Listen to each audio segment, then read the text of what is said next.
Hey, you're watching HuffPost Live. I'm Mark Lamont Hill. Last week, Kanye West made a highly discussed appearance on Jimmy Kimmel Live, where he talked about a lot of things, including his rejection by the world of high fashion. I know I'm a hip-hop and I'm a rapper and everything, but I've got ideas that can mean something if I could put the proper production around them. So when I do a Nike Yeezy or I do a Louis Vuitton shoe, the production around it was at the same level as the production on my CD or when me and Rick Rubin or Mike Dean or whoever are working together. But if I go out and make my own T-shirt or something and I call it Kanye, everybody's going to think about when I just call myself a creative genius and say, what's so genius about this? But when the people line up for the Yeezy, they're like, oh, wow, this is like really genius. You need that production. But currently in fashion and the way the fashion world works, there's no black guy at the end of the runway in Paris, in all honesty. And that's what I was talking about when the Truman Show hit the boat.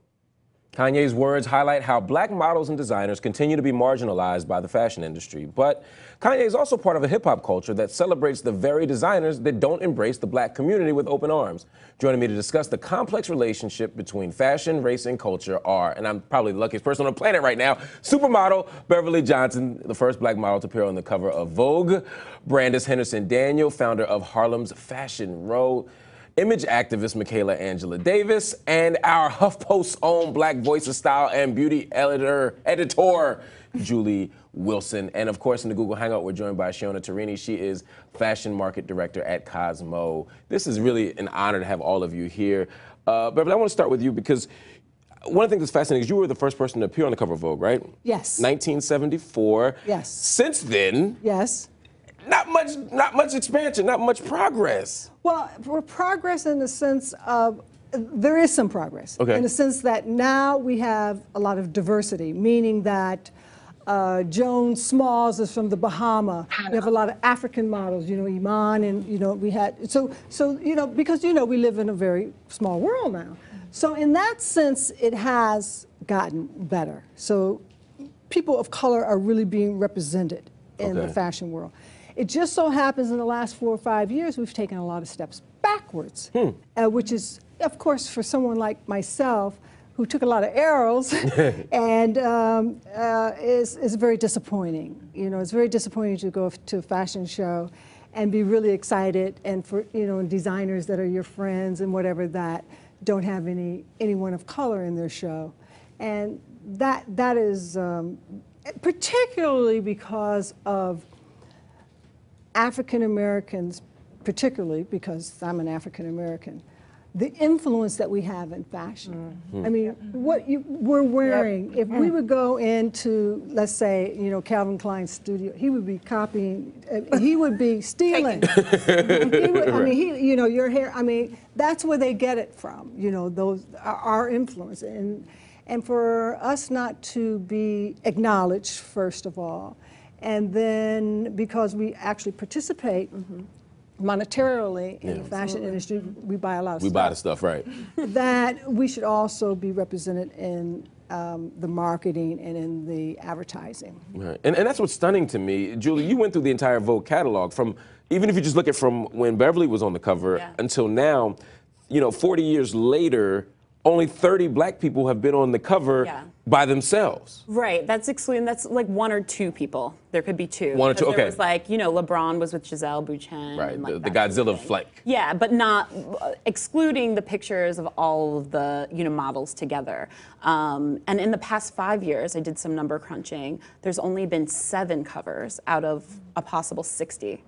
And 2 of them were Michelle Obama, 2 of them were Beyonce, 2 of them were Rihanna, and 1 was Halle Berry. Wow. So you're seeing the same women over and over again. And relatively safe choices, right? You Right. have to be like the super duper star to be on the cover of these magazines. They're great. They're going to sell the magazines, but 7 in the past 5 years to like 60 issues that are a possibility. It's kind of sad. That's stunning. And it's not just magazine covers. If you look at who's been on the runway, just look at Fashion Week Spring 2014, what's being projected for Spring 2014, you see white models make up 79.98%, almost 80% of the models, Asian 8.1%, Latinas 3.9%, and of course black models make up 8.08%. Those numbers are stunning, but I guess they're not surprising to you. Actually, they are surprising to me. And I just recently have been able to really go and see shows, because normally I would be behind the scenes, and I'm very upset, and I'm just sitting there watching the show, and I'm going, okay, a black girl's gonna come out soon. Right. She's gonna come out soon. Right. And I'm getting angrier and angrier. I can't even enjoy the show. I can't go behind and tell the designer, you know, how much I like the show, because I didn't like it at all. Because falling back through the glass ceiling shreds you. Yeah. Right? So when models like you and Naomi Sims, like you said, you took arrows. And I think what has made Beth Ann and Naomi and Iman so angry, and Kanye, like I understand, he's articulating a frustration and has the bravery to do it in mainstream that all of us are feeling.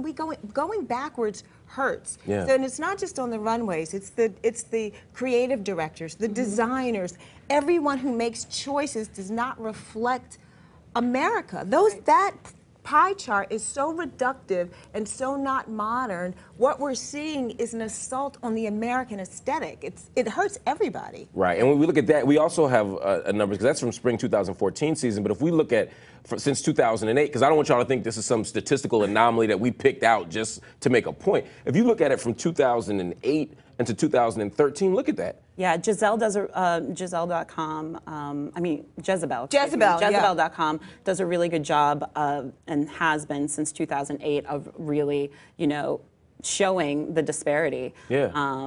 Look how stark that is. And for those that, just to be clear, the blue stuff are white people. So, Right. you look across from 2008 to 2013, very little change. There's something interesting that happened though in September. There was an open letter that was written to the governing fashion bodies of the major fashion cities, you know, New York, London, Milan, Paris, and so forth. It was written by fashion activist Beth Ann Hardison, and she essentially blasted the industry for this. Check this out. She says, eyes are on an industry that season after season watches design houses consistently use one or no models of color. No matter the intention, the result is racism. Not accepting another based on the color of their skin is clearly beyond the aesthetic when it is consistent with the designer's brand. Whether it's the decision of the designer, stylist, or casting director, that decision to use basically all white models reveals a trait that is unbecoming to modern society. It can no longer be accepted nor confused by the use of an Asian model. Brandis, when you hear that, what do you think? The first thing that pops into my head, honestly, is that it's a pipeline. So, you know, what I do with Harlem's Fashion Row is provide a platform for designers of color. I truly believe that if there were more designers of color, it would help with a lot of different things. There would be more creative directors of color. There would be more models of color. And you know what Michaela said earlier was correct. It hasn't always been this way. There were a lot more designers of color in the 70s, 80s, and 90s even than what there are now. So I think that as we kind of correct that issue, then maybe it would also correct some of the other issues with diversity in fashion. That's an interesting point. If there were more designers of color, there would be more models of color. There would be more people. And not that you should need it. Let me be clear. I'm not saying you should need one. But then it gets into Kanye's frustration, because you need a production house. It's not like making a painting or being a writer that you can do it solitaire. It's like making a film. Yep. You need lots of people. You need people to put money behind you. You need a lot of things to produce a line, right? So you do. And so to that point too, and as you were saying, every aspect of fashion. And I think that also goes to Shiona, who's at Cosmo. I think it's just such an amazing thing to have a black woman at the, you know, head of a fashion, you know, department at a mainstream fashion magazine. Yeah, lonely? You need someone. Shiona, you lonely out there, Shiona? Because let me show you some numbers, Shiona. 'Cause this is stunning to me, because you got to be lonely. But I'm looking at a few other brands that don't even have models of color. And let's look at. Can we bring that list up? Because again, I'm not suggesting that you should need black people and black designers to have models of color. But it's stunning that they don't seem to include us. If we look at this in London. Yeah, you know, that was based on last season's shows. Exactly. Yeah. And you see London, J.W. Anderson, you see Schwab. And you go down the list there, you look in Milan. Let's go to Milan. Because I don't want y'all to think this is just one particular region, because you saw McQueen there in London. But you look at Milan, look at the brands here. You see, we can go on down the list from Prada. Armani? Yes. Armani. No models of color. We're talking about Armani, we're talking about Prada. Versace. No, but that is my issue. I'm like, Exactly. you know, we have all the influence. people of color, we have influence in music, we have influence in sport, Culture. Right. we have so much cultural influences to push whatever we want to push forward. Yeah. But what do we decide to push forward? But see, That's a that's good a tricky point. spot. Meaning, if you're an artist and you are drawn to a certain aesthetic, a certain silhouette, a certain line, this is how complex and how twisted racism works. Because now you're asking someone to go, oh, I don't love Versace, and maybe they do. Maybe they love those chains, and it reflects what they think. It puts people in these positions where politics and the politics of fashion are starting to fight their artistic expression. Exactly. So it's not fair to say to someone you shouldn't like Gucci because they don't include you, but then you have this twisted thing like they don't include me, but I love it. It's weird. Racism. You know, the affects everybody. The The excuse very that I love. interesting thing. Yeah, Shiona, jump on The in. I'm interesting sorry. thing about that letter when it was circulated is that when I went to Milan and to Paris for the shows, I'm always extremely aware about the models of color that I see when I watch every single show. But after that letter was circulated, I tried to watch and see if those brands would put a model of color in the fashion show. And I felt like they felt a little bit of the pressure, but for me, it's not good enough to just throw one black girl into your show and think that, oh, it's okay, now I'm not going to be on that list next year.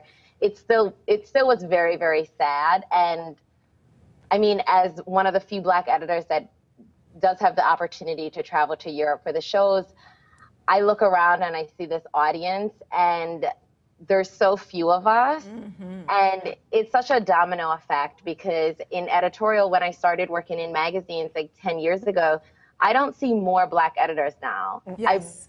I see maybe the same amount. Yes. It's very, very Exactly. true. No, it's true. Well, that's Beth Ann was actually, in addition to writing that letter, she was on Good Morning America recently, and she sort of expanded on her comments. I want you all to check this out and get your response on the other side. I don't want to try and embarrass anyone to do anything. This is not the business of shaming. And as we go back again to clarify it, nobody is calling any of these designers racist.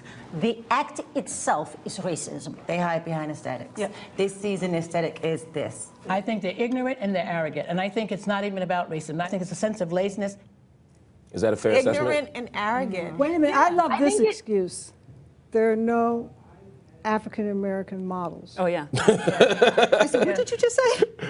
There are no That's what they say, African- though, right? There's no African American models. There's no black models in the You know what? agency. They won't be honest. They won't just say blackness disrupts our aesthetic. Blackness disturbs us. Blackness interjects politics that they don't want. It interjects Are they conscious of that, sexuality. though?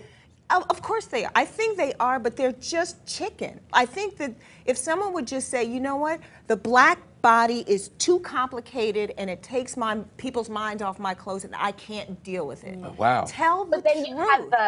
you had the complete opposite at the Rick Owens show in Paris, where it became all about the black step teams and kind of like the celebration of culture. And the clothing became completely secondary. Yeah. I remember what the clothes looked like, but I do think that too. yes, like normal editors, like I mean. Can we show that, by the way, as we're going? Distracted. Keep going, Sean. I'm sorry. But if that was the American Look ballet at this. I theater, want people to see this, though, because when I saw this, I'm with y'all. It became less about the shows, but it also seemed like this could be used as a kind of pacification, almost. Like we did a black thing. I beg to differ. I talked to my white counterparts, other white fashion editors, and they were like, "Oh, this is a response to Beth Ann. This is great. Look at all the diversity." And it's like, no, don't get it twisted. That was cool, and I loved it, and it was amazing. But that's not diversity on the runway. That's not an answer. That's what I'm saying. And that was going on for 5 months before. You know, Yes, they were exactly. rehearsing. Yes. Right. Yes. Exactly. And it was that cute. was more of a It was cute. celebration. Yeah, I mean, it's cute. I mean, you see these images of people. You know, it looks like a little step show. I loved it. It was you see the energy. fantastic. But again, this is racism working. It means that now Rick Owens can't even express that he thought that steppers were cool because now we're going to put all this stuff on top of it. So he's done stuff like this before with other dancers. This is his Some thing. rock and roll band. But because it's black, you put all these politics and you complicate it, then you couldn't just enjoy it. Right. And it's not just who's on the runway, Shona. You know, we also see this, for example, in 2008, Vogue Italia, put out the Black issue. Yeah. All black models. And people say, look, see, you wanted black people. Here's a whole magazine filled with black folk. You happy now? Now go away. Yeah, right. Exactly. Is that the sense? We gave you something, now go away? Well, no, not only that. I mean, they couldn't print it fast enough. That's how much money they made. They made more money with that issue than they ever made in the history of the magazine. Wow. So, And I collected every single. I collected every single plastic. I have the plastic. Yes. But you know, the one thing I think we're getting away from is that we have to open up our own stores. Yes. You know, I'm an entrepreneur, and it's hard. And we're entrepreneurs, and we know how hard it is. Yeah. But I have to open up my own store. And, you know, I've done lots of licensing, and not that I won't do licensing deals anymore, but I just got to a point in my life that this was something I always wanted to do, and I'm doing it. Yep. So I am in a position where I really don't have to ask anybody for anything. Let me ask you a question about that, because I had this argument with a producer at HuffPost, nice guy, in the newsroom last week after Kanye made his comments. He said, I don't see how people who have resources, who have means, and who have talent can't just do that thing, can't just make their own clothes, can't just get their own houses, can't just produce their own black? stuff. No, he was not black. Okay, then.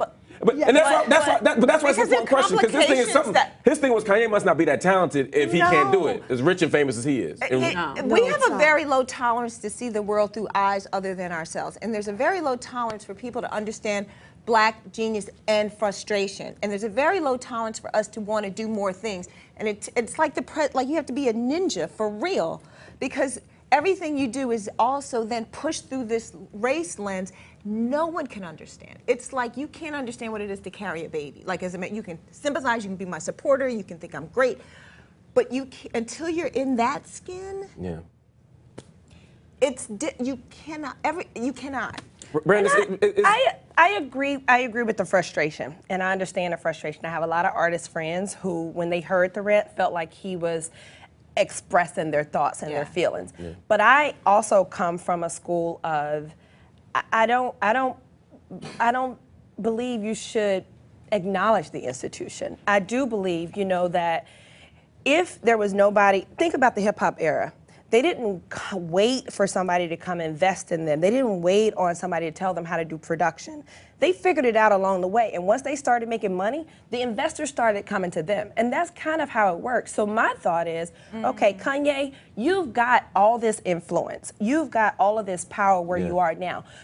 What you have right now, make that work for you, so that then that brings the income. The investors will come to you if they see you making money. Right. Nobody's. What I heard Kanye say is, I can do my own thing, but without the level of infrastructure. That's right. I'm gonna have a T-shirt line. Right. I'm gonna be Sofia Vergara's and Kmart, which is no disrespect to Sophia. I actually like the line, but you know, that's a different thing than what I'm trying to do here. Yeah. It feels kind of like the very separate but equal moment. It's like, oh, you play on this shitty playground or whatever, and then we have this nice fancy one, but you go do that over there, and then we're going to be over here. And it's like, but we want to be over there too, doing it with the nice stuff and being respected in that, you know, arena as well. And like, why can't we do that? Exactly. And that was Kanye's point when he was talking to the BBC. Check this out. I've dedicated the past 10 years of my life to this. I've spent 80% of my time working on this and 20% of my time working on music. Why do you think the song in Paris is called in Paris? Interesting point. Yeah. And that was real, because I never made that connection either. No, either. Well, my thing is, Kanye West to me is a rebel. Like, to me, the fact that he's even acknowledging gatekeepers was surprising. I'm gonna be very honest with you. I feel like, again, if Kanye can't make it work with what he has and say, forget the gatekeepers, and still become mainstream his own way, because he's done everything his own way, then kind of what hope does that give the designers that I work with, who has no resources, that has no celebrity, that has no fame? So what it's really doing is, I think, it's really bringing a light on a really serious issue that we have in America. Yes. And I don't know if anybody saw that movie, 12 Days of Slaves. Yes. We were just talking about that before, That's a whole serious other show. issue. Yes, it and is. you know what? We will all be gone at one time, and maybe it'll be different. But with this generation that's still alive, that we're still you know, in the South that were still a part of when you had a white sign and a black. They're oblivious. They're not doing it on purpose. That's really why I think are. what Naomi was saying, or really what are. Iman was saying, is like they're not racist, but the act itself is racist. Right. No, And I'm not the saying that they're institution- not racist. I'm just saying they don't even know it. She's like, She's like, they are racist. But they was like, but they don't know. You raised don't even know. Honestly, They don't even know it. They don't know it. Right. They Right. really don't. Right, but Iman took it a step further too. She said whether they know it or not, implicitly what I heard on GMA was even if they don't know it, to Brandis' point, we still have to do something. Here's what she said. Love that. She talked about, she said, oh, here we go. Phoebe Philo, she's a cool girl, but Celine has never had a colored person showing in their collection ever. Hardison told yesterday's Evening Standard, and yet they have the best accessories. Every black woman who has money buys her accessories. Not me, counters Iman. I walk the walk. I can get another it bag. I have my wallet. I make a conscious decision not to buy that stuff. At what point does it become about us boycotting and girl-cotting this stuff? Hopefully it won't come to that, but I did walk in Celine's show. But anyways, it was a long time ago, 30 years ago. But hopefully it won't come to that, because that's so ugly, you know. I But know, it's so and powerful. it's can. powerful. What You know what I do? It's powerful. When I $1.7 tell trillion them- spending Yes. power by 2015 is. This is what I say. Don't let me pull, not the race card, the Reverend Sharpton card. Okay? What's the Reverend Sharpton card? Don't let me pull the Reverend Sharpton card, meaning that don't let me get him organizing and, you know, you don't want to go there. Right. And usually there's a big turnaround when you Because now you're talking about corporate money. You're talking about Yes. restricting money and doing things. But then there's also, again, to your point, Brandon, because I don't want to lose that point, there's also the idea of doing for self, the kind of nationalist approach. Tracy Reese, the designer, talked about this as well, and some of the complexities around doing that. She said, as a designer, my philosophy is to embrace the beauty of many cultures and create styles for all women of varying age, color, and size. I feel most proud when I create clothing that makes women feel beautiful inside and out.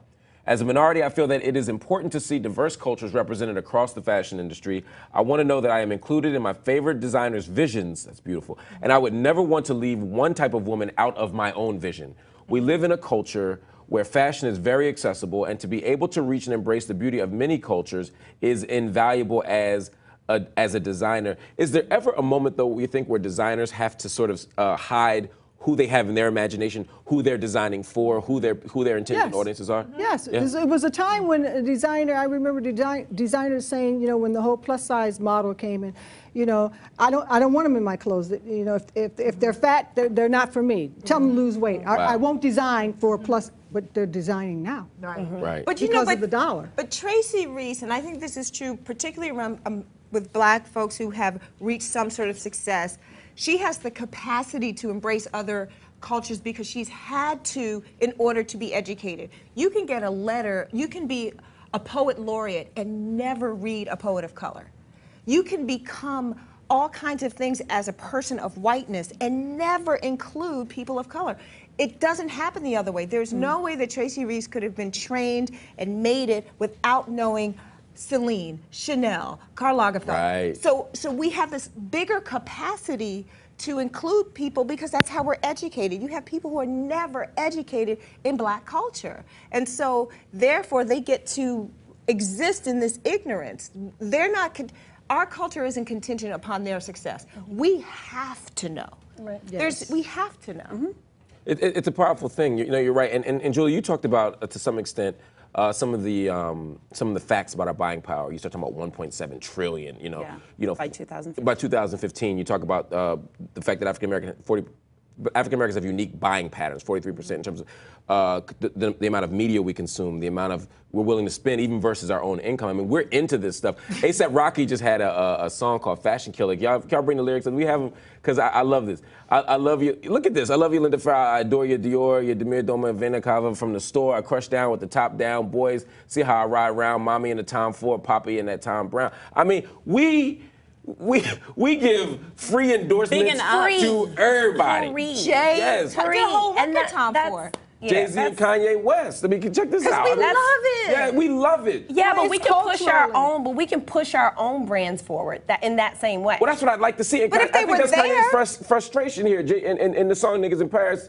He says, was Gucci my nigga, was Louis my killer, was drugs my dealer, what's that jacket Margiela? Like, come on, in 3 seconds he done dropped everybody, and they won't let him make stuff. And the thing is, there are so few. And the thing is, what I would have loved if he was on Jimmy Kimmel wearing Oswald. You know what I mean? Like, because there are very few. But you know, if he was there wearing rocking Oswald Boateng, and when he said instead of Ralph, perhaps that can help expand the conversation. Howsoever, I don't come from that thing like. I love Margiela. Like, I love Margiela. So I remember when I first heard that lyric, and I've been wearing Margiela for a long time. I was like, oh my God, he loves Margiela, and A$AP Rocky loves Rick Owens. I think it's cool. Right. And so to take away their cool isn't fair. But it isn't fair that there aren't other designers of color that they can also put in those lyrics. It's hard to rhyme with Boateng. but my thing is, Kanye. But they should. They should. They make it happen. They could. Yes, they could. They could figure it out. Could. But even Kanye West interview, he talked about all these ideas that he had for menswear. My thing is, hire a tailor, get them to make all of your ideas, and you rock it. Yeah. You rock your own stuff. You rock your own ideas. Like, I just don't think that we have to sit back and wait for some institution to open the door for us. I hear that. I just don't. I can't believe it. Steve Jobs didn't believe it. I think we can make our own way. We have to be very creative. Kanye West could actually fund 5 designers of color. Nobody has to know he's behind them, but he can push them forward. Build up enough capital. What did you think about Zach when Diddy supported Zach? Because I had an issue with that. What did you think? Give us some context, because I ain't in this. Zach Posen. Please, you do. Go ahead. So Zach Posen was looking for an investor. Zach Posen had actually won the Gen Art, right? Gen Art. This is a white designer. He's a darling. Okay. Yes. Like Marc Jacobs is a darling. And he needed some serious cash, and Diddy actually gave him the serious cash he needed to push his brand forward. Oh, wow. And I was just thinking, like, we know that there are designers of color, that Andre Walker, like, there are people who have amazing. That was a good business decision. Yeah. But was it really? But was it really? Took off. Right. Yeah, but where is he now? Zach Posen? Yeah, I mean, he's there, but he's not like super hot. But I'm just like, if you just had Pat Cleveland and her daughter, excuse me. If you're like, why didn't he do that with Steven? Maybe because he knew that white folk would have a better chance of giving him a return. I mean, I'm not defending it or critiquing it. But it says something, because Diddy's always invested in black stuff. And maybe that says something that even he understood, that for this industry, investing in black folk don't work. Or maybe he just loves Zach Posen. Again, this is where racism makes you crazy. Which is true, but not to say that's right. It could be true that that's the reason why. And it just that's got not so necessarily right. And it just got so much publicity. It was like, we see one black person with a paycheck and who they supported. It just kind of hurt. That's all. I think that's really what it was. But you know what? But I mean, Diddy, his style. I mean, look at the trends. I mean, I just look at Kanye on there, and the designers going crazy trying to copy that image of the way he dressed and the way he said. The color. The fabric. They're just taking it all and running with it. And you're absolutely right. He should just go out and do his thing. Well, he is in a position to do that. Well, because he could get Kelly Rowland to wear it. He could get probably Miss Beyonce. Right. Like, all the influence, all the people who are influencing culture, he has a phone call away. So my thing is, use all that influence. And I understand the frustration. Lord knows I do. But I'm just saying, if he cannot push past that ceiling, what hope does that then give the designers that I'm working with, who are financing their own collection, who have found production? Yeah. They found production, the designers that But I think it's important that he had this conversation, because it's making this happen. I and agree. He's so big. But He meaning Kanye. You're still talking about Kanye. Kanye, I think that he interjected something into a mainstream space, a conversation that we've been having for a long time. Right. So for that, it's helpful. It's true. Very It's helpful. true. But don't forget about, we have places like Macy's and other store and retailers that are embracing diversity, that do have a program where they take designers and build them, and you see them coming out with different lines that are successful. Right. So we do have, little, bright spots in there. Right. But if you wanna speaking of call it. influence, like I'm really curious as a fashion editor how like someone like Shiona, being at a mainstream publication, like how you can interject your voice and how you can influence, diversity within, your magazine. Well, I mean, before I got here at other magazines, I've experienced things where I feel like someone mentioned it earlier where they said, oh, there are no black models of colors. Like I've had coworkers say to my face, like, well, we don't have a black girl to put on this page because there are no cute black girls out there. And I mean, it just felt like a slap in the face to hear that directly. And as an editor, I feel like it's very important to speak up because now I am in a position where I'm like, well, we haven't shot a black model for the past 2 issues, or we can put a black model on this page. And in my experience, sadly, I feel a lot of it comes from there's not enough black editors at the position where they can speak up and make that influence. And also there's not enough black stylists that are given the opportunity to say, I'd like to use this black model. And that's both in the magazines and also on the runways. So just over the years, I've seen how influential stylists are. And especially for like a magazine that would devote an entire issue to like the black issue. Like that came from, I'm sure, a collective group of people thinking that it's a good idea. Just like, using a black model in a regular photo shoot, in a Cosmo or in a Glamour or in a Vogue. It's not just one person, but you definitely have to have that first person that's willing to push for it. And there's not enough of us in those positions that are being allowed to have that voice. But even in the September issue, the film, you saw Edward's story get cut. Yeah. Edward Evano, who's amazing. And then, so that meant all the black girls were out. What needs to happen? Can I read this tweet from Edward too?